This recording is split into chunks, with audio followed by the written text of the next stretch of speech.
Hello viewers, welcome to our channel உங்கள் ஒருவன். Chicken biryani எவ்வளோ ஈஸியாக பண்ணுறதுன்ற ரெசிபியை உங்களுக்கு சொல்கிறேன் வாங்க. ஃபஸ்ட் ஒரு 4 ஆனியனை கட் பண்ணிக்கோங்க. அது கூடவே ஒரு 4 டொமேட்டோ, ஒரு 4 க்ரீன் சில்லி எல்லாமே கட் பண்ணி ஒரு பிளேட்டில் செப்பரேட்டாக வச்சுருங்க. இன்னொரு பிளேட்டில் இஞ்சி பூண்டு பேஸ்ட்டும், ஒரு கப்பில் புதினா கொத்தமல்லி மிக்சியில் நல்லா அரைச்சி வச்சுக்கோங்க. புதினா கொத்தமல்லி ஜீரண சக்திக்கு ரொம்ப நல்லது, பெரியவங்களுக்கு ரொம்ப ஜீரணத்துக்கு ரொம்ப நல்லது. அதை ஒரு கப்பில் வச்சுக்கோங்க. இன்னொரு தட்டில் ஏலக்காய், பட்டை, லவங்கம் இதை செப்பரேட்டாக வச்சுக்கோங்க. இன்னொரு பிளேட்டில் புதினா கொத்தமல்லி தலையை தனியாக வச்சுக்கோங்க. ஒரு லெமனை 2ஆக கட் பண்ணிவிட்டு ஒரு கப் தயிரும் செப்பரேட்டாக வச்சுக்கோங்க.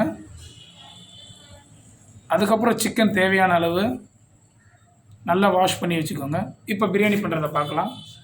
ஃபஸ்ட்டு ஒரு குக்கரில் எண்ணெய் நெய் ஊற்றிடுங்க. அது நல்லா காஞ்ச உடனே பட்டை லவங்கம் போட்டு நல்லா வதக்கி விடுங்க. நல்லா பொன்முருவலாக வதங்கட்டும். அது வதங்கின உடனே நம்ம கட் பண்ண ஆனியனை அதில் போடுங்க. நல்லா ப்ரௌனிஷாக வர வரைக்கும் வெயிட் பண்ணுங்கள்.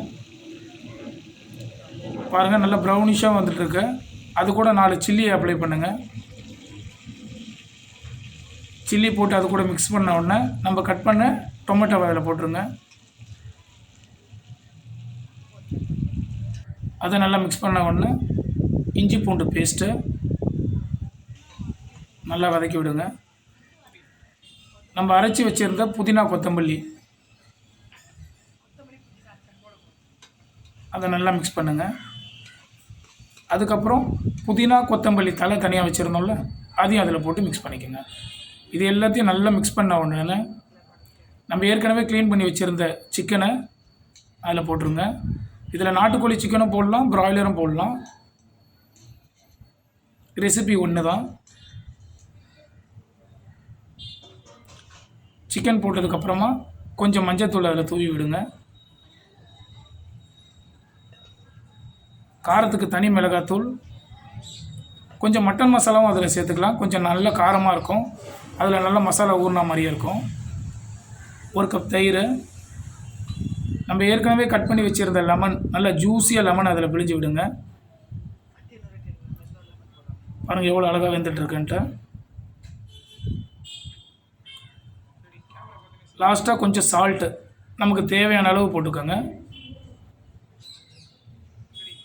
இது எல்லாமே சேர்ந்த மாதிரி மிக்ஸ் பண்ணுங்கள்.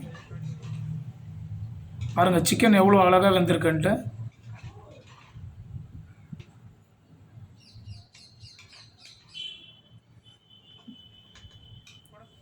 கடைசியாக பாசுமதி ரைஸ் அதில் போடுங்க. ஒரு கப் பாசுமதி ரைஸ்க்கு 1.5 கிளாஸ் தண்ணி வைக்கணும். நாங்கள் 2 கப் பாசுமதி ரைஸ் அப்ளை பண்ணியிருக்கோம். அதுக்கு 3 கிளாஸ் தண்ணி ஊற்றுறோம்.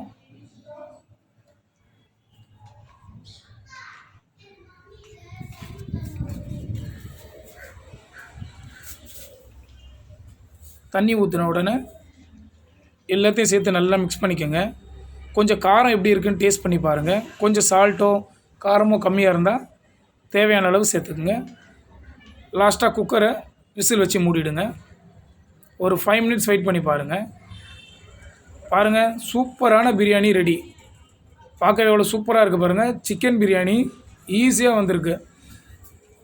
அதை ஒரு பேஷனில் போடுறேன் பாருங்கள், எவ்வளோ அழகாக இருக்குது பாருங்கள் பார்க்கவே. நம்ம எல்லாம் நினைப்போம் பிரியாணி பண்ணுறது ரொம்ப கஷ்டமான ரெசிபின்ட்டு, பட் அது ரொம்ப ஈஸி. நானே இன்றைக்கி தான் பார்த்தேன் எங்கள் அம்மா பண்ணுறது. ஓ இவ்வளோ ஈஸியாக சிக்கன் பிரியாணின்ட்டு. இது நம்ம தெரியாமல் பிரியாணி பண்ணுறது ரொம்ப பெரிய விஷயன்ற மாதிரி நினச்சிட்டு இருந்தோம். நம்மளே ஈஸியாக அதை பண்ணலாம். நீங்களும் இதை வீட்டில் ட்ரை பண்ணி பாருங்கள். இந்த மாதிரி ரெகுலராக ரெசிபி வீடியோஸ் உங்களுக்கு பார்க்குறதுக்கு மறக்காமல் நம்ம சேனலை சப்ஸ்கிரைப் பண்ணுங்கள், பெல் பட்டனை ப்ரெஸ் பண்ணுங்கள். இந்த வீடியோ உங்களுக்கு பிடிச்சிருந்தா லைக் பண்ணுங்கள், ஷேர் பண்ணுங்கள், கமெண்ட் பண்ணுங்கள். தேங்க்ஸ் ஃபார் வாட்சிங்.